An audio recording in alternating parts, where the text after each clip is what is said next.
Yes. It was. So was everybody else. So it's not like, yeah. Grace, will you introduce Ted when you're, okay, thank you.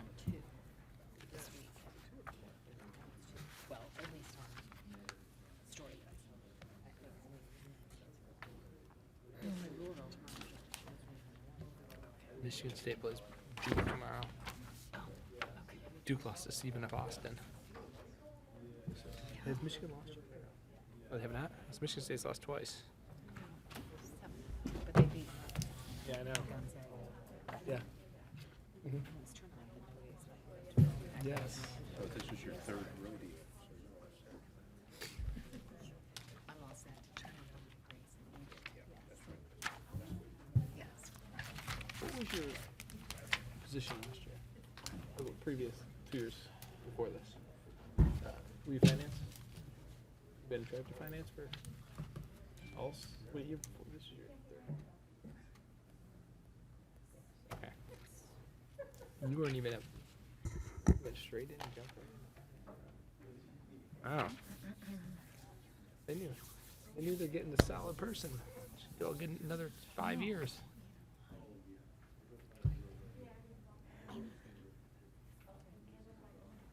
Yeah.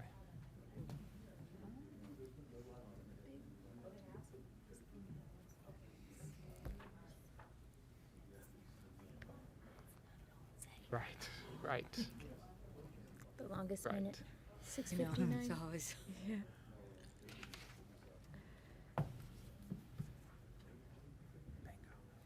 Yeah. Everybody ready? I mean, All right, good evening, ladies and gentlemen. Welcome to the December workshop meeting of your Board of Trustees.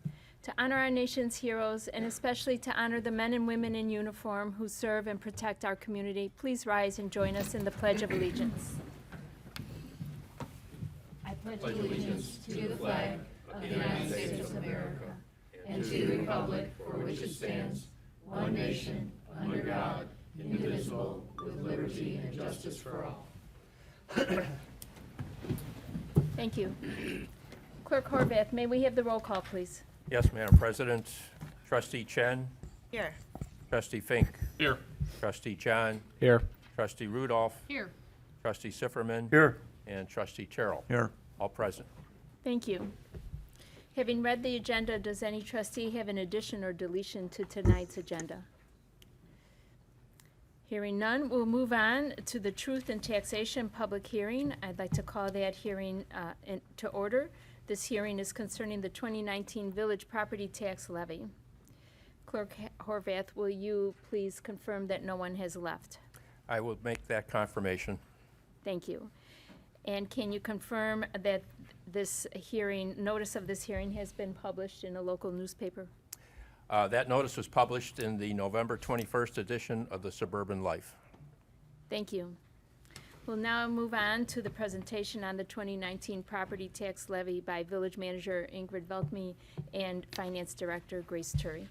Thank you, President Gallagher, and I will refer to Director Turi on this. Thank you. So this is her presentation Thank you. tonight. We're pleased to present to you the 2019 property tax levy. The amounts in the levy are exactly the same as the resolution that was adopted last week.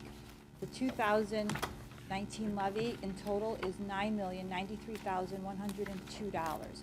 The levy is split between the Village of Western Springs, $7,347,512, and the Thomas Ford Memorial Library levy of $1,745,590. The total property tax levy increase for 2019 to be collected in 2020 is 6.35%.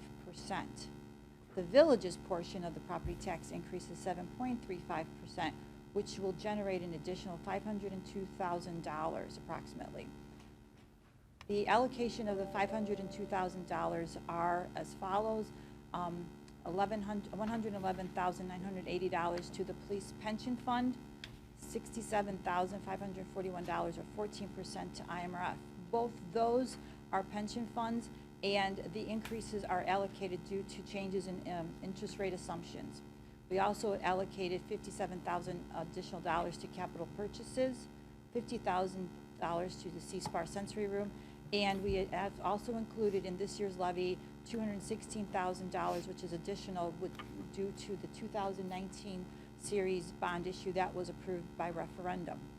All these dollars are estimated, and if the EAV and the new growth component do not sustain these additional dollars, the Department of Revenue has given authority to the Cook County Treasurer's Office to reduce accordingly. If anyone was interested in knowing how your village tax dollars are being spent, this is how the tax dollars are allocated. 25% to law enforcement. The law enforcement component also does include the police pension contribution. 20% going to long-term finance, which is the debt service of all the bond issues that were approved through the referendums. 19% to general government, 11% to fire and emergency services, 10% to municipal services, 6% to pensions, which is the IMRF pension, and then we have 5% to C-SPAR and recreation, and then 4% to capital projects.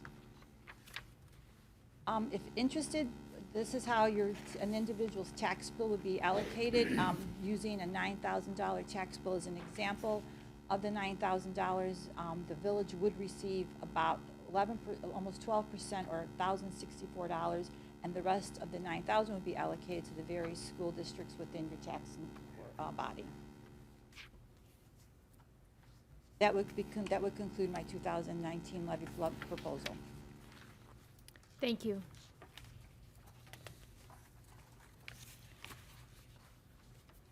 Any other discussion on that, Manager Valkney? No. Okay. Any questions in regards to the levy?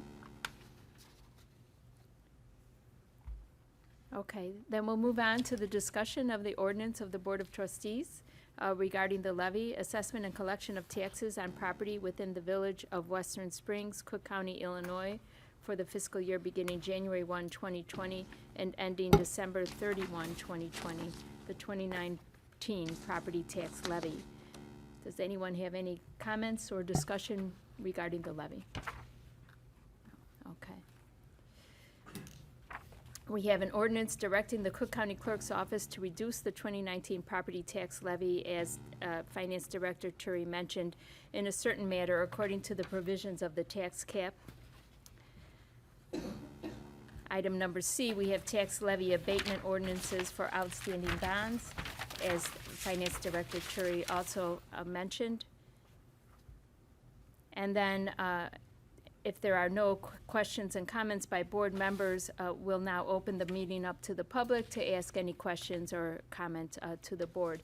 Is there anyone here this evening that would like to address the board regarding the 2019 tax levy? Hearing none, one more opportunity for the board to ask questions or comment.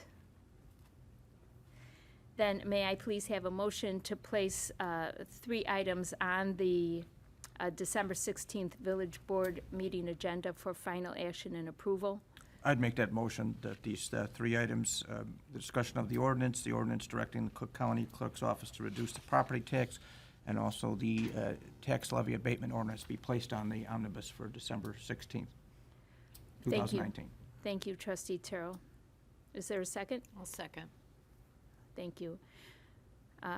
If there's no other discussion or comment, may I have a motion to close the public hearing? I have a motion to close the, Oh, we're going to vote right now. Just do a vote on Okay. on Jim's motion. Oh, Motion to place on the agenda. okay. So may we have a roll call vote on that? Yes, please. All right, Madam President, Trustee Rudolph, Aye. Trustee Sifferman, Aye. Trustee Terrell, aye. Trustee Chen, Aye. Trustee Fink, Aye. and Trustee John. Aye. Motion you. passes. Thank you, Clerk Horvath. Now may we have a motion to close the public hearing? I have a motion to close the public hearing. Is there a second? I'll second that motion. All in favor? Aye. Opposed?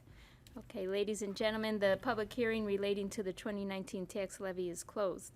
We'll now return to the agenda and open up the meeting once again to the public to see if they would like to address the board on any matter other than the 2019 tax levy or the 2020 operating budget. Is there anyone in the audience that wishes to address the board this evening? Hearing none, we'll now call to order the public hearing concerning the 2020 operating budget immediately following the tax levy public hearing. I don't have to wait till 7:15. No. Okay. So Clerk Horvath, will you please confirm that everyone is still here? No one has left the room. Thank you. Will you also acknowledge publication of this public hearing notice? That public notice was published November 21st in the November 21st edition of the Suburban Life. Thank you. And then once again, I'll turn it over to Manager Velkme for discussion on the 2020 annual budget. Thank you, President Gallagher. The Board of Trustees received my budget transmittal. It is a draft transmittal. This is where I discuss the budget process, and I also do a summary of the general fund, the police pension fund, the motor fuel tax fund, the capital improvement fund, the water and sewer fund, the Burlington Northern Santa Fe fund, and the tax increment financing districts.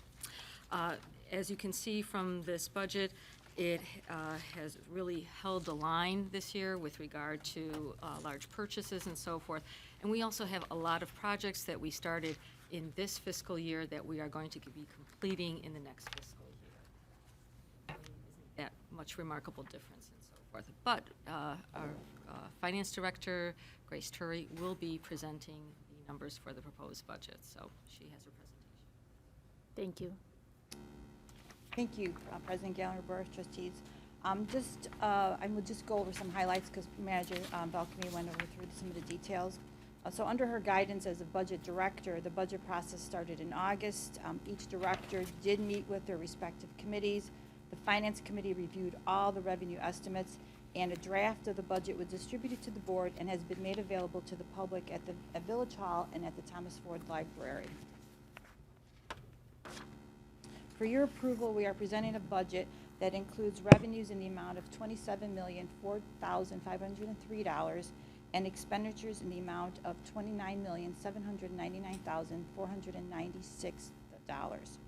This budget includes 17 separate funds that operate solely and independently. We've also included 2 new funds in the 2020 budget.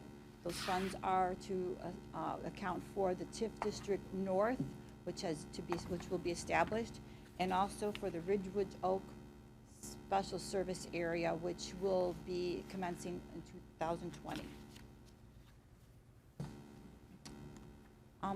All revenue sources for the all 17 funds are listed here and have been allocated or segregated as follows. You'll note that the largest revenue source, of course, is property taxes, followed secondly by water and sewer charges. And then by next year, we will be having some more IEPA loan proceeds that will help fund well number 5 and other water projects. Expenditures for all funds are listed below in the chart.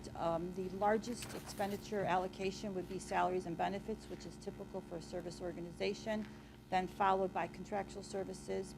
We do have water and sewer capital listed, as well as the debt service payments that are due on an annual basis.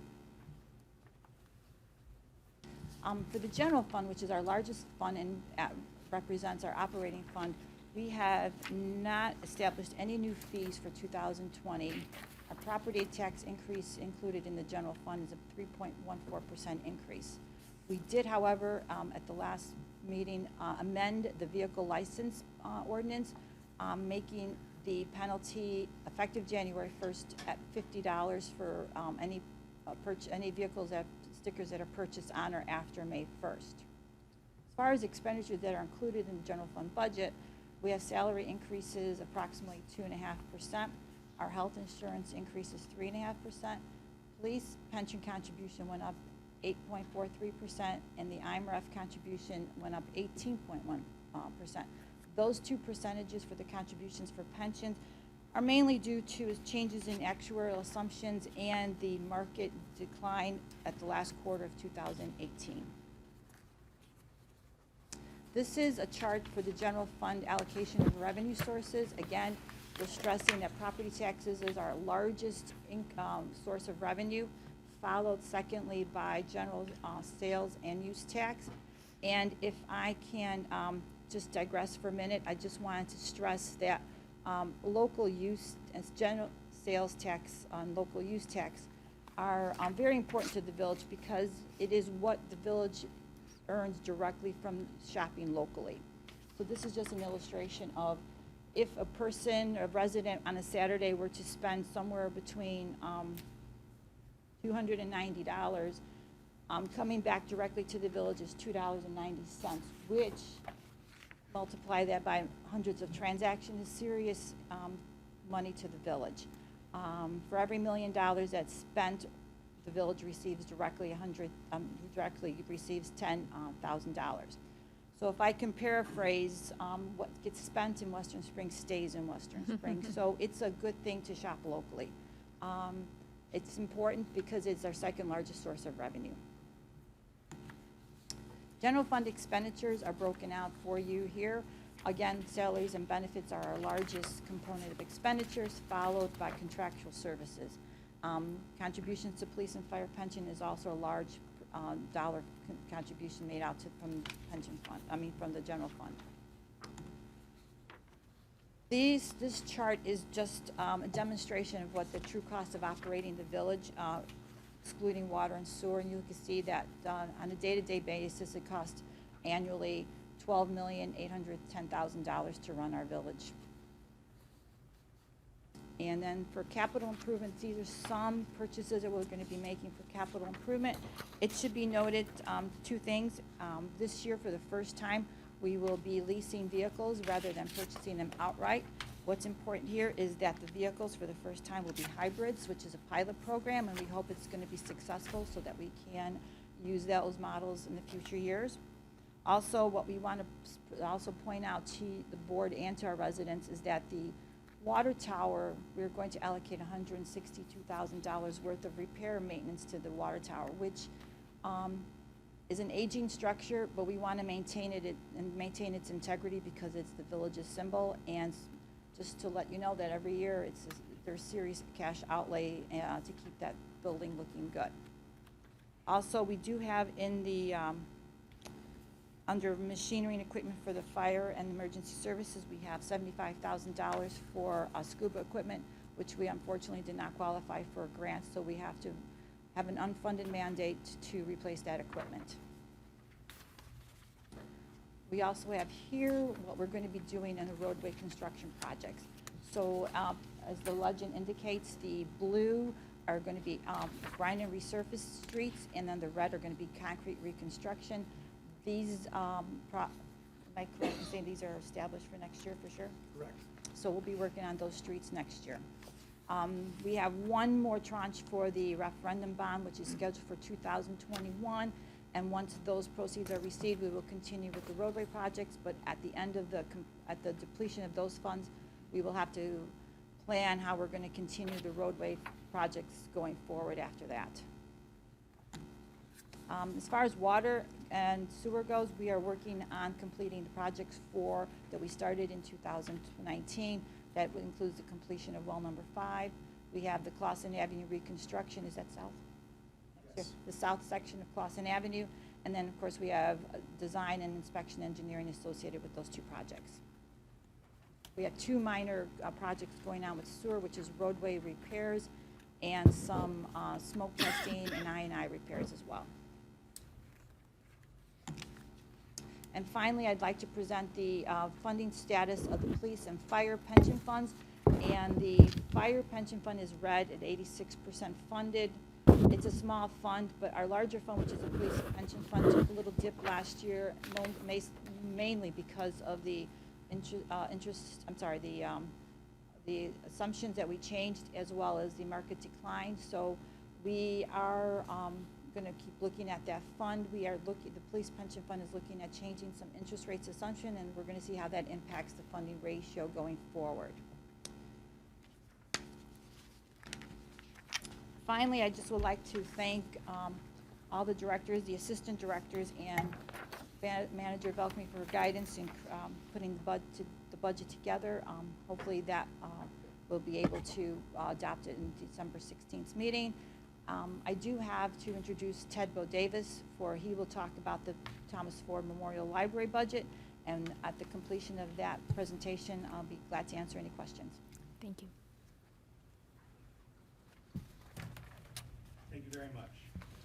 As Director Trey indicated, the total of the Thomas Ford Memorial Library levy is $1,745,590. Included in that is our operating levy in the amount of $1,257,822. Expenditures from this fund include salaries, benefits, insurance, supplies, and media expenses.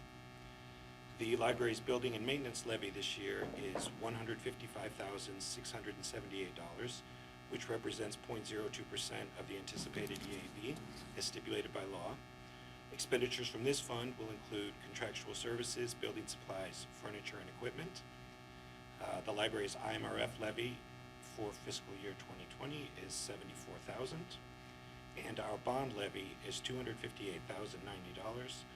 for repayment of our general obligation bonds as approved by referendum. So again, our total levy is $1,745,590, which represents a 2.9% increase over last year. Thank you. Thank you for both of those reports, very comprehensive. We appreciate the efforts of the directors, and especially the finance director and assistant director, in compiling the levy and the budget, and also Manager Velkme for your very comprehensive and informative memo that came in our packets with regard to this year's budget. Does any board member have any questions or comments?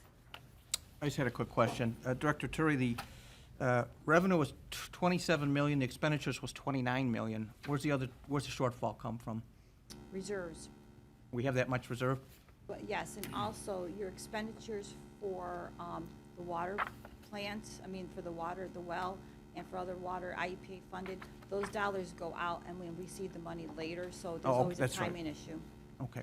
The other question I had is, are there benchmarks with the police pension fund? I see it keeps dipping. Are we supposed to be at a certain amount by a certain time? We are supposed to be fully funded by 2033, which is our self-imposed fully funded date.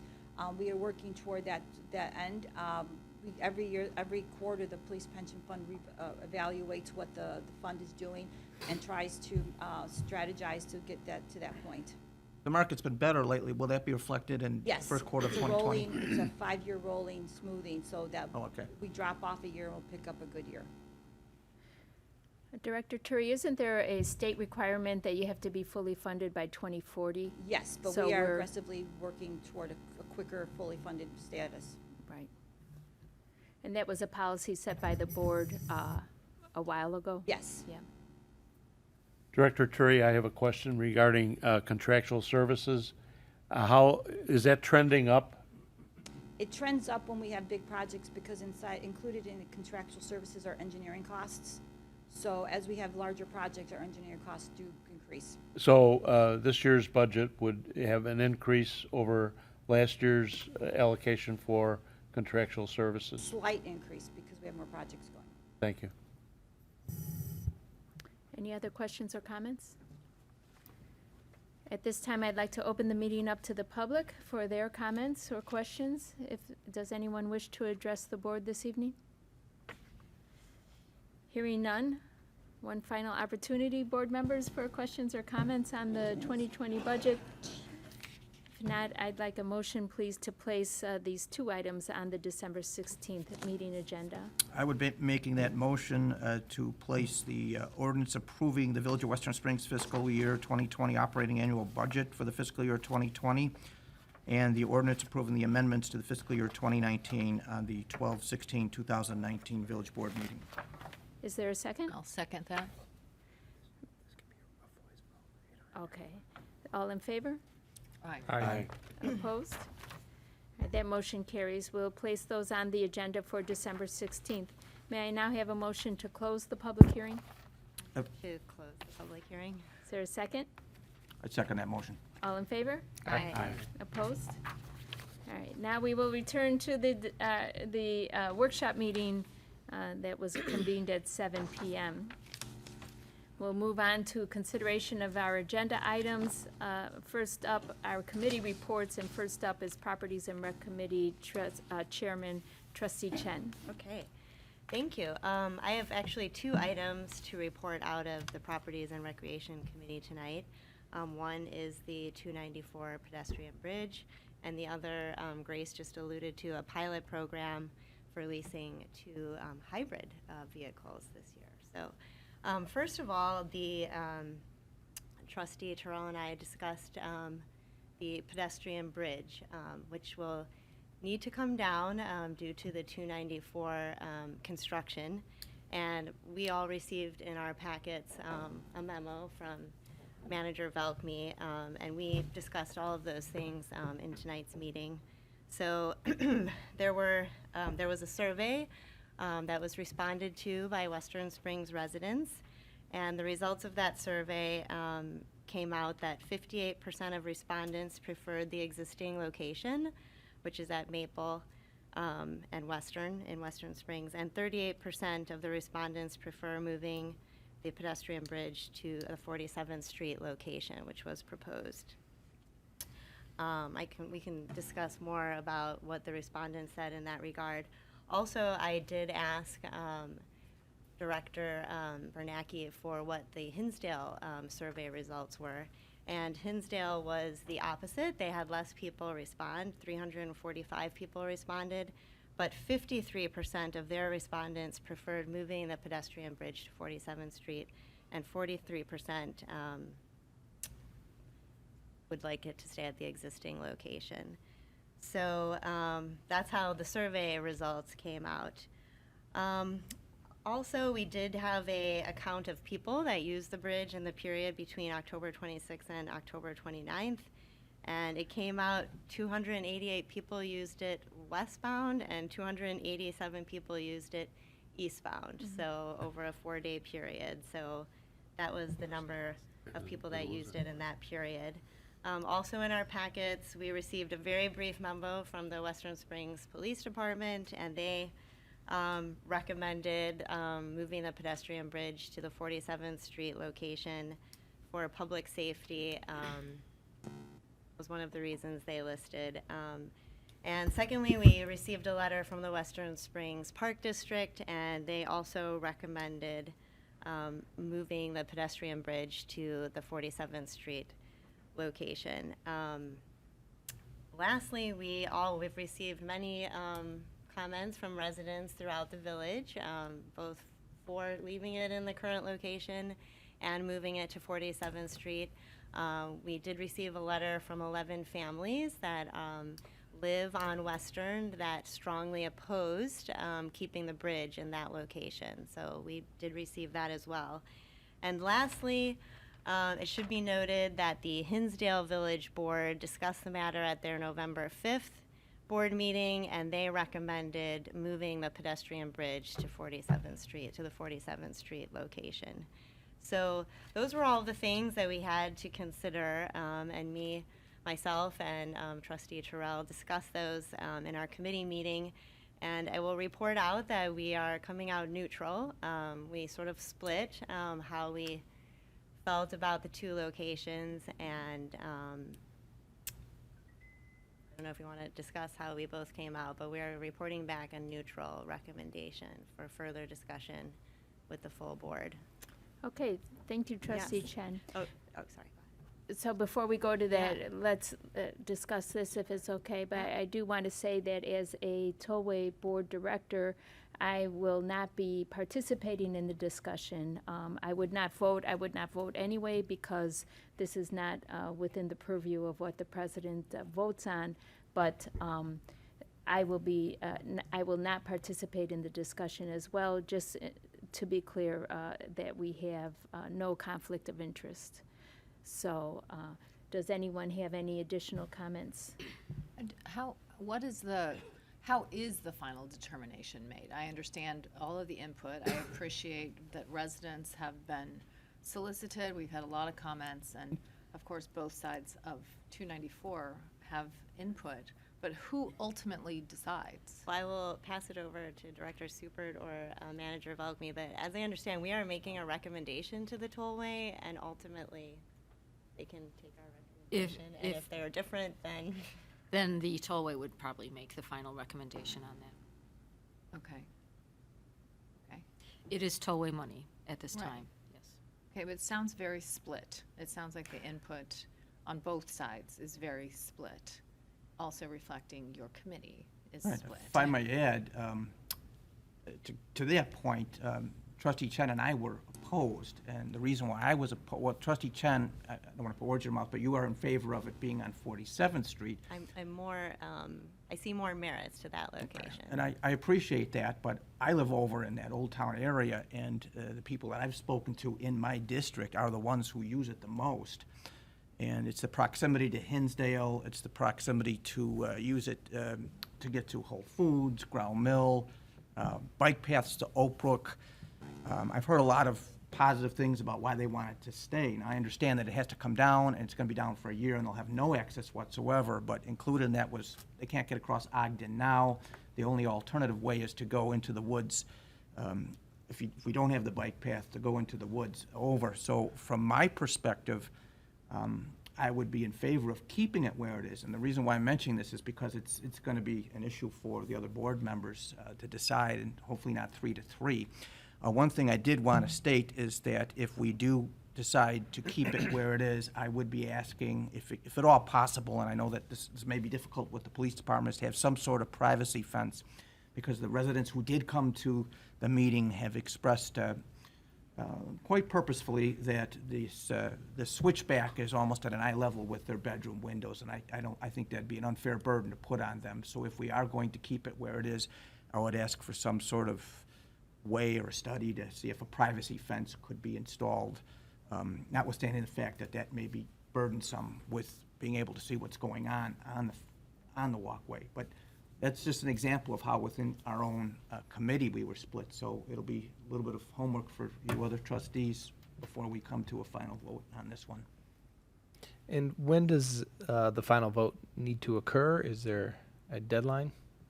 The tollway would like to have a final vote by the end of the year or at the very beginning of the year of 2020. So are we discussing whether to vote at the next meeting? What are we deciding tonight? Or are we just? So we were told that, the sooner the better. If we wait, it might not be good for our chances with getting something from the tollway, but you said that we were hoping to have a recommendation tonight, or we can, I'm looking at you, Attorney Travis. I mean, a recommendation, you should discuss it tonight, Okay. right? And try to get, I guess, your head around, a consensus of where you want this to go, because as, Okay. Manager said, they're looking for a decision sometime in December or early, January 2020, so, From this board, and they From this already have board. it from the Hinsdale And board. they do have it from, the Hinsdale community. I see, okay. It is a hot button topic in Western Springs right now. People are more passionate about this than legalizing cannabis for sure. Just as far as like people speaking to me or going to meetings. I appreciate where it is, and it is such a critical part for the northwest part of Western Springs. My thought is, I would love the bridge to stay there, but it's not the same bridge. Like, it's the design of it, where it meets the ADA requirements, is not what people signed up for. And I know it'll be a hardship, but I think maybe people can get used to just going further south, and we'll have cut the bridge underneath the train tracks to just use the park access to get to Hinsdale a little longer, but I think that bridge design just seems to work better. Trustee Fink, I agree with you. I feel as if nobody likes to have something taken away that they use, and I understand that. We've heard from a lot of people who really appreciate that it's there.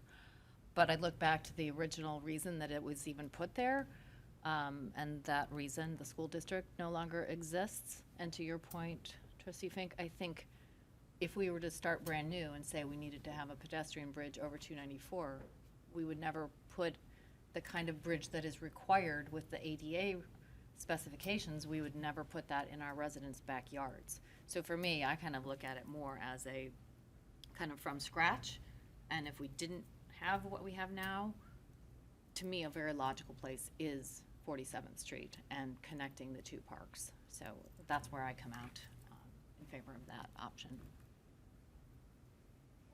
I would add to, I'm very sympathetic to the safety issues that have been raised at numerous meetings, not just over the last few meetings where we have discussed this, but this has been brought up by residents who've come and made comments in the past about their concerns over the bridge and people there hanging out and garbage and mischief. So I'm sympathetic to that as well. What were the percentages again for staying and for moving? From Western Springs From Western respondents, Springs, yes. 58% of respondents preferred the existing location, and 38% preferred moving it to 47th Street. And the rest didn't care? I guess so. If I can do my math really quick, was it 5%? Something? Yeah, what is the delta there? No opinion? I don't know why somebody would take the survey if they didn't have an opinion. No opinion. I suppose I'd have to go back and look at the survey, but those were the top line preferences. The survey was compiled by the tollway, so we would maybe have to go back to them. Okay. It's a relatively significant percentage. Yeah, so, I mean, it's almost 9, I think it's 9% kind of missing. Right, 4%. 4%. 4%, 38? Okay, sorry, 4%. All right, my math is not that good. So I guess 4% I should be helping my have daughter. no opinion, I guess. Okay, yeah, okay, it's not a. I'm surprised by that percentage supporting the structure staying where it is. But I'm persuaded by the concerns expressed by those opposing that because of the way that that's going to look, given the ADA modifications that need to be made for that structure. I'm also persuaded by the concerns expressed by public safety and law enforcement. I'd like some more time to take a look at that end of it and the actual justification that would have been communicated to your committee by the police department. So, but I'm persuaded at this point, but I'll keep an open mind until such time as we vote on this. So does the board feel that 2 weeks is enough time in order to come to a decision on this? That would be December 16th. I'm fine with that. I'm fine with I that. am too. I don't know that we would get additional information in the meantime. I guess if you could pass along, I don't know if we have access to the information that you have, Yes. just Yes, you can get the further information that we discussed in the committee. The committee just happened tonight, so we can definitely get it out to you. we could ask one, just Yeah. I'm looking at the map right now. Yeah. The land that's there right now, is there any planned use, if it is moved to 47th Street? What happens to that land? That right away, there is like that little, Yeah, I guess it's probably not very much, It's tollway This property. tollway. it's still, okay. okay. All right. All right. Thank you, trustee Chen. Oh, and well, the second item, which will be perhaps moved to our December 16th meeting, is this pilot program to lease 2 vehicles. I can get it in front of me, but they're 2 police vehicles, 1 squad car and 1 slightly larger vehicle. But it seems exciting. We're going to test it out in a pilot. They are hybrid vehicles, so that will also be new to the fleet. And again, these will be leased, so we will not be putting out the capital expenditure to purchase the vehicles. So that will be coming before us in December 16th. But staff recommends it, this pilot program, and myself and trustee Terrell feel positively about it as well. So, and Okay, that great. concludes my report. Thank you. So we'll Great. put that on the omnibus for December 16th. Thank you, trustee Chen. Moving on to Public Works and Water Committee, trustee Fink. We have 3 things here. The first is the engineering services study proposal. This is essentially the city's little Rolodex of engineers that they can use for their projects as they come forward. So They started it in August, and what they did is they put a request out for qualifications to the local engineering companies, ones that can complete phases 1, 2, and 3 services for capital improvement and special projects. We received 12 responses from different companies, and we have a list of a top 5 that Commissioner Director Supert recommends. It's Christopher B. Burke, Baxter and Woodman Consulting, H.R. Green, V3 Companies, and James J. Benes and Associates. So we'd just like to add them to the list of engineering firms that the city may use. The other one is the Will 5 pumping equipment. It is going to bid December 5th. In an effort to stay on schedule, which I think is important for the well, we'd like to be able to vote on the recommendation, the bids as they come in on December 16th meeting. Okay. And the last is the SCADA software for the reverse osmosis plant. So the software and the servers were originally purchased in 2011, and they have kind of become obsolete. And so what they're recommending is upgrading the servers and the software system. This was an item in their budget of $30,000, but the final proposal was not received from the vendor yet.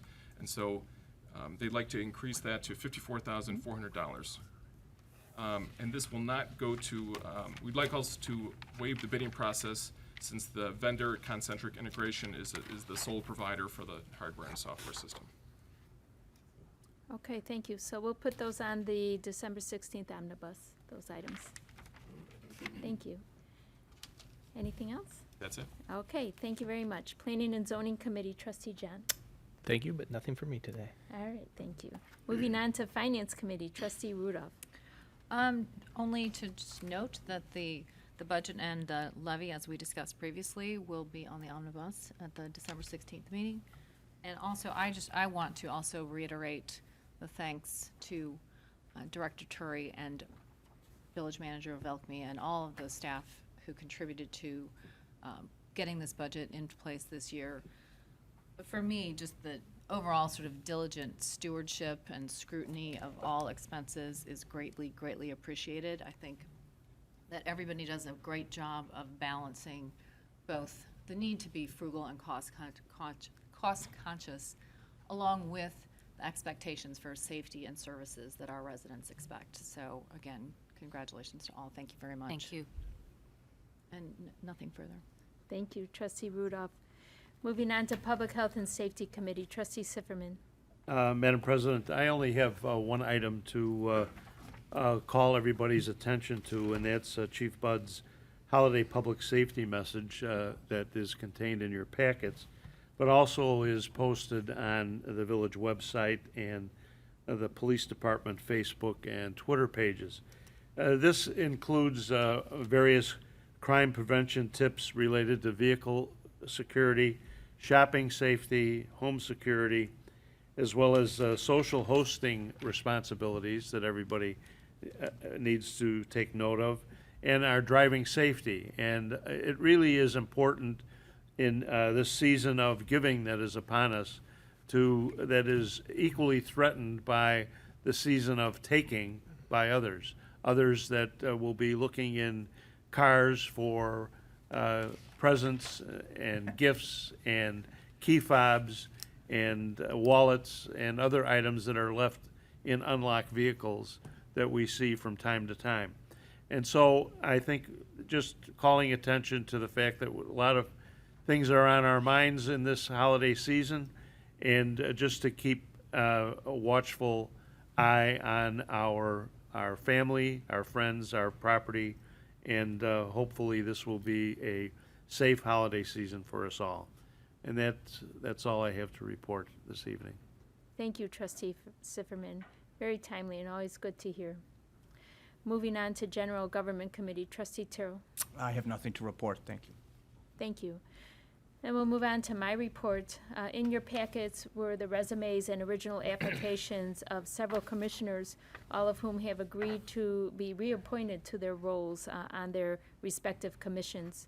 So if there is no objection, we will vote to reappoint Amy Avakian, Erica Lord, and William Swanson as members of the Transportation and Safety Commission for 3-year terms to expire in December 2022.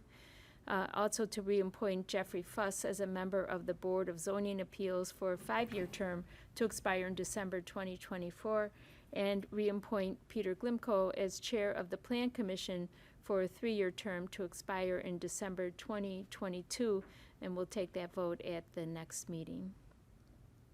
And that's my report. Village Manager Velkme, do you have a report this evening? I do have one item, and that is I'd like to thank the board for responding to the strategic plan survey, the ranking of the items. Gina Ballard sent us an email and said that she should have that document put together by the end of the week for you to review, so that you'll have the rankings. So that is the only item that I have to report for tonight. So thank you. Thank you. Attorney Jerusik?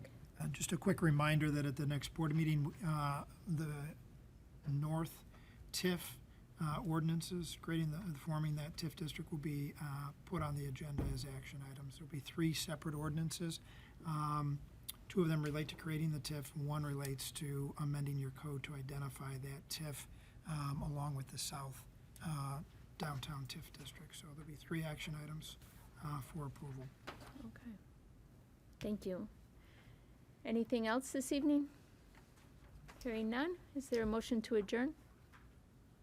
I make a motion to adjourn tonight's meeting. Thank you. Is there a second? I'll second. All in favor? Aye. Opposed? Ladies and gentlemen, we stand adjourned. Good evening.